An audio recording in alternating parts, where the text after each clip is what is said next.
ఇక ఈ శరీరంతో నేను ఈ లోకంలో తిరిగితే దక్షుడి కూతురు దాక్షాయణంటే, నువ్వు నా భర్తను అవమానించావు, నా భర్తని అవమానించిన చోట ఇక మంగళం అన్నది జరగడానికి వీల్లేదు.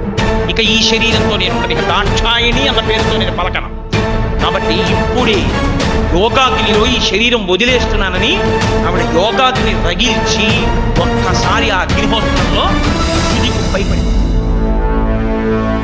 ఇప్పటి వరకు శివుడు పరమశివుడు, ఆయన ఏమీ మాట్లాడలేదు, అలాగే కూర్చున్నాడు. ఓన్లే అజ్ఞానం ఏదో దక్షుడు అన్నాడు. ఇక్కడ ప్రమదగణాల్ని భృగువు ఆభిచారిక హోమం చేసి తరిమి కొట్టాడు. నారదుడు వెళ్ళి చెప్పాడు పరమశివుడికి, పార్వతీదేవి శరీరాన్ని విడిచిపెట్టేసింది. పార్వతీదేవి కాదు, ఆవిడ దాక్షాయిణిగా శరీరాన్ని విడిచిపెట్టేసింది, దక్షుడు అవమానించాడయా అన్నాడు. ఈ మాట వింటే శివుడు రుద్రుడయ్యాడు. అర్జునుడుగ్రుడు నీలకంఠుడివ దైత్యారా